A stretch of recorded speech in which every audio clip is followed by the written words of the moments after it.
प्यारे दोस्तों, एक हाफिज कुरान लड़की को कब्र में सांप के साथ क्यों दफन कर दिया गया?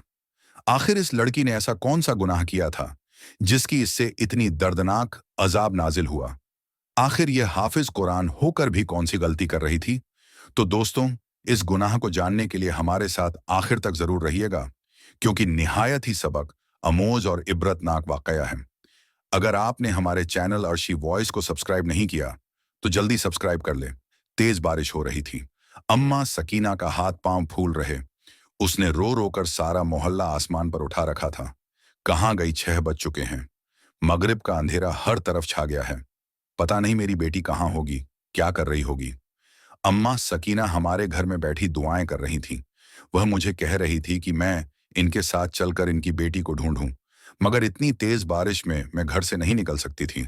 अम्मा ने कहा, बारिश रुकने दो, फिर चली जाना। अम्मा सकीना की नजर भी तेज नहीं थी कि वह अकेले जा सकती। बेचारी लाठी के सहारे चलती थी। बेबसी में इसका कोई सहारा भी नहीं था। मेरे पास ही अपना हर मसला लेकर आती थी। बारिश रुक चुकी थी। मैंने घर से बड़ी टारच ली और अम्मा सकीना को साथ लेकर घर से निकल पड़ी। इतने में दरवाजा खुलने की आवाज आई। बड़ोस वाले रफीक चाचा मस्जिद जा रहे थे। हम दोनों को यूं अंधेरे में घर से निकलता देखकर परेशान हो गए और पूछने लगे, तुम लोग इस वक्त कहाँ जा रहे हो अम्मा? सकीना रोते हुए बोली, बेटा क्या बताऊं, मेरी बेटी आज मदरसे से वापस नहीं आई। मैं इसके लिए सख्त परेशान हूं। मैं इसके मदरसे अकेली जा भी नहीं सकती। इस बेटी को लेकर मदरसे वालों के पास जा रही हूं। दुआ करो मेरी बेटी मिल जाए। अम्मा सकीना रो रही थी। चाचा रफीक ने जब यह सब कुछ देखा तो वह भी हमारे साथ चलने को तैयार हो गए। मैंने खुदा का शुक्र अदा किया। अंधेरे में तो मुझे भी डर लग रहा था। चाचा रफीक भी हमारे साथ हो गए। थोड़ी ही देर के बाद हम मेन सड़क पर थे। सड़क के आसपास लंबी लंबी घास उगी हुई थी। मौसम बहुत सुहाना था, मगर हमारे सर पर इस खुशगवार मौसम का कोई असर नहीं था, क्योंकि हम दोनों को, बल्कि हम तीनों को सिबरा की फिक्र खाई जा रही थी कि तभी कानों में हल्की हल्की चीख की आवाज पड़ी। लग रहा था कि कोई धीरे धीरे रो रहा है। अम्मा सकीना की नजर तो बहुत कमजोर थी, मगर कान बहुत तेज थे। कहने लगी, मुझे अपनी बेटी के रोने की आवाज आ रही है। यहीं रुक जाओ और रोशनी इधर उधर डालो। देखो मेरी बेटी यहां पर बैठी रो रही है। अम्मा सकीना की बात सही थी। हम लोग रुक गए। मैंने टर्च की रोशनी जब घास पर डाली तो मेरे कदमों तले से जमीन ही खींच गई। क्या देखती हूं कि सामने सिबराम पड़ी। इसके चेहरे से खून बह रहा था और हालत भी कुछ न मुनासिब सी थी। इसे देखकर मेरी भी चीखें निकल गई। मैंने इसे जिस हालत में देखा था वह बहुत दर्दनाक और दिल दहला देने वाली हालत थी। वह जमीन पर यूं पड़ी थी जैसे कोई जानवर का बच्चा होता है। यह देखना था कि अम्मा सकीना ने चीखना चिल्लाना शुरू कर दिया। हाय, किसने मेरी बच्ची की यह हालत कर दी? मैं कहाँ जाऊंगी अपनी जवान बेटी को लेकर? किससे हिसाब मांगूंगी? सच बता मेरी बेटी, किसने यह सब कुछ किया है? अम्मा सकीना अपनी बेटी को जो छोड़ते हुए बोली, अम्मा कुछ भी तो नहीं हुआ। तुम्हारी बेटी को हो सकता है कि किसी ने गाड़ी से टक्कर मार दी हो, तुम्हारी बेटी को नहीं। मैं यह नहीं मान सकती। अम्मा सकीना जोर जोर से चिल्लाने लगी थी। वह इतना रोई कि इसका गला बैठ गया था। मुझे तो समझ नहीं आ रहा था कि मैं क्या करूं। चाचा रफीक ने गांव से कुछ लोगों को बुला लिया, जो चारपाई लेकर आए। यूं अम्मा सकीना की बेटी सिबरा करर घर ले जाया गया। मैंने सोचा था कि शायद इसका इलाज किया जाएगा, मगर उसने तो रास्ते में ही दम तोड़ दिया। जब घर जाकर इसकी लाश को हाथ लगाया तो वह बिल्कुल ठंडी हो चुकी थी। अम्मा सकीना रोने लगी। कहने लगी कि मैं कितनी बदनसीब मां हूं, जिसकी हाफिज कुरान बेटी के साथ इतना बड़ा जुल्म हो गया और वह कुछ भी ना कर सकी। मोहल्ले के सभी लोग इकट्ठे हो गए थे। सबको पता चल गया था कि अम्मा सकीना के हाफिज कुरान बेटी सिबराम बहुत बड़ा हादसा हो गया है, मगर लोग अजीब अजीब बातें कर रहे थे। कोई कहता कि इसकी बेटी ने खुद ही कुछ किया होगा, तो कोई कहता हाफिज कुरान होकर अगर यह हादसा हुआ है तो इस लड़की ने जरूर कोई गुनाह किया होगा। गर्ज यह कि जितने मुंह उतनी बात। मगर अभी असल मामला तो पीछे था। वह रास्ता जिस पर से पर्दा उठना अभी बाकी था। अम्मा सकीना को तो रो रो कर बुरा हाल हो गया था। मुझे कहने लगी कि बेटी, मेरे दिल में एक बात है जो मैं तुमसे ही कहूंगी, और वह मेरी बेटी की आखिरी ख्वाहिश भी थी। मैं नहीं जानती थी कि वह कभी इस दुनिया से अकेली चली जाएगी। अगर पता होता तो मैं उसके साथ अपना रवैया अच्छा रखती। मैं तो उसे खामा खा डांट थी। अब इसकी आखिरी ख्वाहिश तो पूरी कर दूं। अगर नहीं की तो खुद को गुनाहगार समझूंगी। मैं अपनी बेटी को कफन में नहीं, इसके कुर्ते में दफनाऊंगी। अम्मा सकीना ने एक सफेद फटा सा कुर्ता मेरे सामने कर दिया। ये क्या है अम्मा सकीना? ये उसका वह कुर्ता है जिसमें मेरी बेटी नमाज तहज्जुद पढ़ा करती थी। वह कहती थी कि यही कुर्ता है जिसे पहनकर मैं अल्लाह तबारक ताला से मिलना चाहती हूँ। इसका मतलब इसे अपनी मौत का पहले से ही पता था। अम्मा सकीना अपनी बेटी को बहुत पाक समझ रही थी, मगर ऐसा नहीं था। बाहर के लोग जो बात कर रहे थे, उन्हें सुनकर तो इंसान कानों को हाथ लगाए। मेरे लिए अम्मा सकीना की परेशानी तो ना काबिले बर्दाश्त हो रही थी, मगर क्या करती? उनकी बेटी को वह कुर्ता पहनाना था। मैं और मेरी वालिदा ने जब अम्मा सकीना की बेटी को गुस्ल देने का इरादा किया, तो हम पर ऐसे कई राज खुले कि जिन्होंने हमारा दिल दहला दिया था। हमने बड़ी मुश्किल से अम्मा सकीना की बेटी को गुस्ल दिया था। हालांकि वह हाफिज कुरान थी, मगर इसकी मैयत के साथ यह मामला होना हमारी समझ से बाहर था। मैं तो सोच भी नहीं सकती थी कि कभी किसी हाफिज कुरान और नमाज और तहज्जुद की पाबंद लड़की की मैयत के साथ ऐसा भी हो सकता है। मेरे जहन में खौफ ने डेरे डाल दिए थे। मैं सोचने लगी थी कि क्या मुझे कुरान हिफ्ज करने से बाज आना चाहिए, क्योंकि जो इंसान कुरान हिफ्ज करने के बाद भी अपनी गलतियों से बाज ना आए, तो उसके साथ अल्लाह ताला जो मामलात करता है वह मैंने अपनी आंख के सामने देख लिया था। मगर मैं मां सकीना का दिल नहीं दुखाना चाहती थी कि उसकी बेटी के बारे में इसे ऐसी शर्मनाक हकीकत पता चले कि उसका अपना भी दिल परेशान हो जाए। इसलिए मैं चुप रही थी। मगर लोग कहाँ चुप रहने वाले थे। लोगों के तो मुंह में जुबानें होती हैं, और तीर जैसी जुबानी महल्ले की एक औरत ने लाश को देखकर एक अजीब बात कही थी। अम्मा सकीना को रोता देकर उसने जो फिक्रा कसा था वह इज्जते नफ्स को मजरूह करने वाला था। बोली, क्या अम्मा सकीना, तुमने तो अपनी बेटी की पारसा की सफाया दी थी, लेकिन अगर तुम्हें इतनी ही पारसा लगती है तो तुम इसकी लाश का पोस्टमार्टम क्यों नहीं करवा लेती? तुम्हें साफ समझ आई जाएगी कि तुम्हारी बेटी के साथ क्या हुआ है। किसी गाड़ी ने टक्कर मारी है, या फिर अम्मा सकीना ने इसके मुंह से ही बात खींच ली और इसके चेहरे पर जोरदार तमाचा दे मारा। खबरदार, जो तुमने मेरी मरहूम बेटी के बारे में बकवास की। मेरी बेटी पाक और साफ थी, इसका किरदार शीशे की तरह शफाफ था। तुम्हें शर्म नहीं आती? ऐसी बकवास करते हुए अम्मा सकीना की बात सुनकर मैं सुन होकर रह गई थी। मैं इसे क्या बता दी कि मैंने तुम्हारी बेटी की मैयत में क्या देखा है। अम्मा सकीना का गुरूर और मान मैं तोड़ना नहीं चाहती थी। इसे अपनी बेटी पर भरोसा था। मैं चाहती थी कि इसका यह भरोसा कायम रहे। पोस्टमार्टम की बात ने मां सकीना को परेशान कर दिया था। बेटी का जनाजा घर से उठने के बाद घर में अजीब सी वहशत उठ रही थी। मैं अम्मा सकीना के पास आकर बैठी तो वह फिर से फूट फूट कर रोने लगी। देखा था तुमने, उस औरत ने क्या बात की कि मेरी बेटी का पोस्टमार्टम होना चाहिए। अरे ऐसा क्या कर दिया मेरी बेटी ने। लेकिन बेटा, आजकल जमाना भी तो खराब है। मेरा दिल बहुत बुरी तरह छलनी हो चुका था। क्या तुम्हें भी लगता है कि मेरी बेटी के साथ कोई ऐसा वैसा हादसा हुआ है? नहीं अम्मा, तुम खमा खुआ शक मत करो अपनी बेटी के बारे में। अच्छा सोचो, उसकी मगफिरत की दुआ करो।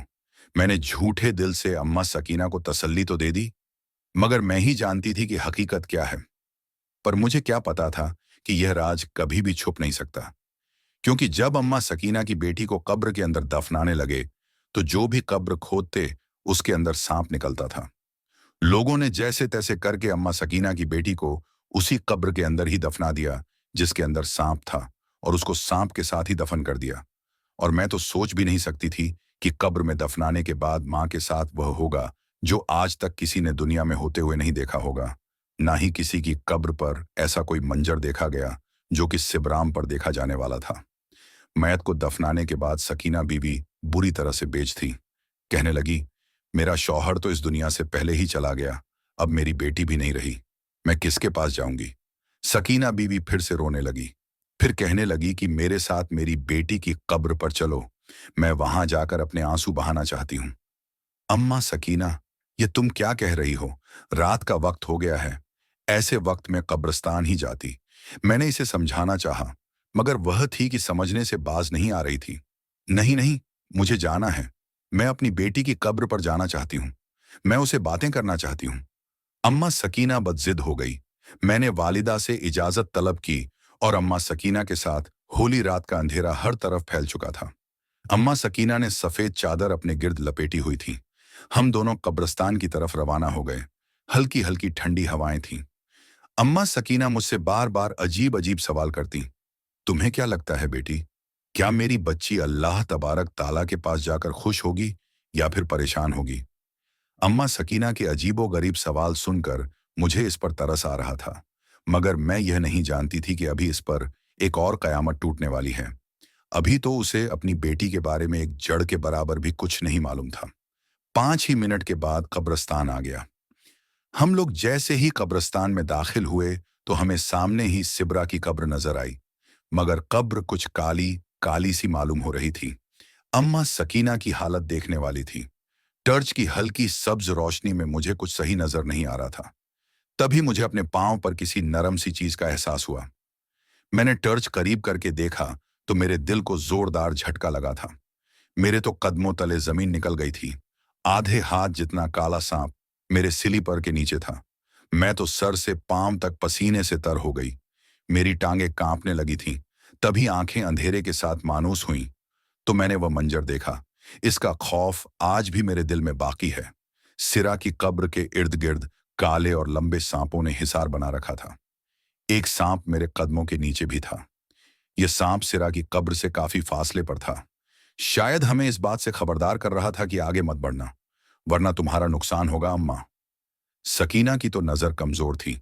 वह इससे पहले कि जाकर कब्र पर ढह जाती, मैंने इसे रोक लिया। अम्मा सकीना, तुम पागल तो नहीं हो गई हो? मैंने इसे असल बात से बेखबर रखते हुए कहा। तुम कहां जा रही हो? तुम्हारी बेटी मर गई है। उसकी कब? पर तुम लेटोगी तो उसकी रूह को तकलीफ होगी। चलो घर चलो। नहीं नहीं, ये जुल्म मत करो, मेरे कलेजे को ठंड पड़ने दो। अम्मा सकीना कब्र के करीब ही बैठ गई और जोर जोर से बयान करने लगी। मैं नहीं चाहती थी कि इसे इन सांपों के बारे में पता चले। इसे रात को ठीक से नजर नहीं आ रहा था और मैं चाहती थी कि इसकी यह खुश फहमी कायम ही रहे। मगर मेरा अपना दिल बुरी तरह से धड़क रहा था और मैं अम्मा के दिल को ठेस नहीं पहुंचाना चाहती थी। इसीलिए मैं बड़ी मुश्किलों से अम्मा सकीना को वहां से वापस ले आई। मगर कौन किसी को रोक सकता है? अगले ही दिन असर के वक्त अम्मा सकीना रोते हुए अपनी बेटी की कब्र पर पहुंच गई थी। इस बार मैं भी इसके पीछे गई, क्योंकि अब मेरे जहन में और मेरे दिल में अम्मा सकीना की हमदर्दी के अलावा उस कब्र का तजस्सुस भी था। मैं जानना चाहती थी कि रात को जो कुछ मैंने देखा, कहीं वह ख्वाब या कोई गुमान तो नहीं था, क्योंकि बाज औकात कब्र के खौफ को लेकर इंसान का वाहम इस कदर बढ़ जाता है कि इसे एक आम कब्र भी खौफनाक नजर आने लग जाती है। असर का वक्त था। धूप खुली खुली सी थी। रोशनी तेज थी। इतनी वाज और साफ रोशनी थी कि अम्मा सकीना भी सब कुछ साफ साफ देख सकती थी। कब्रिस्तान में दाखिल होते ही मेरी नजर सिबराम पर पड़ी और अम्मा सकीना ने भी उसी वक्त कब्र का नजारा कर लिया और फिर ढाले मार मार कर रोने लगी और कहने लगी कि कब्र के बाहर ये हाल है तो अंदर क्या होगा। मैंने भी देखा तो कब्र में और ज्यादा काले सांप थे। कब्र के ऊपर इतने ज्यादा सांप थे कि कब्र काली हो गई थी और अंदर की मट्टी नजर नहीं आ रही थी। मैंने यह नहीं सोचा था कि अभी इसके आगे जो होने जा रहा है वह मुझे फिर से अल्लाह ताला के करीब कर देगा। मगर सवाल तो यह था कि एक हाफिज कुरान लड़की से ऐसा क्या गुनाह सर्ज हुआ कि वह इस दुनिया में इस तरह जलील और रुसवा होकर अल्लाह तबारक ताला के पास गई और फिर इसकी कब्र का भी पर्दा ना रहा। इसके ऊपर भी सांप आकर इस कदर जमा हो गए कि किसी में हिम्मत नहीं हो रही थी कि इसकी कब्र के करीब भी जाए। मेरे लिए सब कुछ देखना मुश्किल था, मगर माँ सकीना तो माँ थी।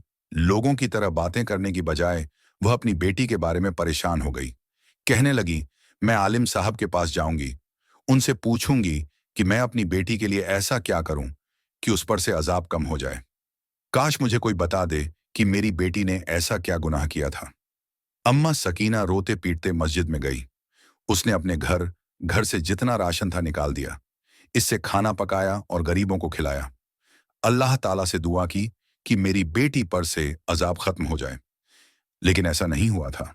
सिबरा की कब्र पर मुसलसल काले सांप डेरा जमाए हुए थे और वह इतने ज्यादा थे कि कोई इन्हें हटाने के बारे में सोच भी नहीं सकता था। फिर कुदरत के अजाब में कौन दखल अंदाजी कर सकता है? ये तो कुदरत का निजाम है। अगले ही दिन सब लोग हैरान हो गए थे, क्योंकि अम्मा सकीना के घर के बाहर एक ऐसा मंजर देखने को मिला था कि लोग अम्मा सकीना पर तरस खाने लगे। उसने अपने घर का सारा सामान निकालकर बाहर रख दिया। रोती हुई वह सदाएं लगाती, कोई गरीब हो आकर मेरे घर से जो चाहे उठाकर ले जाए। मैं सब अपनी बेटी के नाम पर सदका कर रही हूं। किसी को मेरे घर खाना हो तो आकर खाना खा ले। मैं अपनी हर चीज अल्लाह तबारक ताला की राह में कुर्बान कर रही हूं। ऐ मेरे रब, मेरी बेटी को माफ कर दे। अम्मा सकीना ने पहले अपने घर का सारा सामान निकालकर सड़क पर नीलाम कर दिया। किसी को कोई चीज सस्ते दामों में दे दी तो कई बेवाह को मुफ्त में दे दी। अम्मा सकीना अपना सर पीटती और कहती कि मुझे इस दुनिया से कुछ नहीं चाहिए, अपनी बेटी की आखिर तक बचाना चाहती हूँ। अम्मा सकीना के घर का सारा सामान एक हफ्ते में गरीब गुरबा उठाकर ले गए थे। जाहिर है लोगों की अपनी अपनी जरूरतें होती हैं। अम्मा सकीना ने सोचा था कि इतना बड़ा सदका और कुर्बानी करने के बाद इसकी बेटी की कब्र से अजाब हट जाएगा, मगर ऐसा नहीं हुआ। अम्मा सकीना हर रोज जाकर अपनी बेटी की कब्र देखती तो बदस्तूर वहां पर सांप जमा ही रहे थे। यह देखकर अम्मा सकीना सोचने लगी कि आखिर उसकी बेटी से कौन सा इतना बड़ा गुनाह हो गया है जिसकी वजह से इसे इतना सख्त अजाब हो रहा है। अम्मा सकीना के लिए यह सब कुछ करना बहुत मुश्किल था। वह लुटपुट गई थी। अब तो वह अपने घर में बैठी बस खाली नमक के साथ रोटी खाती थी। लोगों को इस पर तरस तो आता, मगर इसे खुद पर तरस नहीं आता था। एक दिन अम्मा सकीना ने अपना जेवर भी बेच दी, जो कि इसका सबसे कीमती और सबसे आखिरी अमानत था। जेवर बेचकर उसने जैसे खुद को अल्लाह तबारक ताला के आगे सौंप दिया था। अब तो उसके पास कुछ भी नहीं बचा था जो वह बेच पाती। सड़क पर आ गई थी बिल्कुल।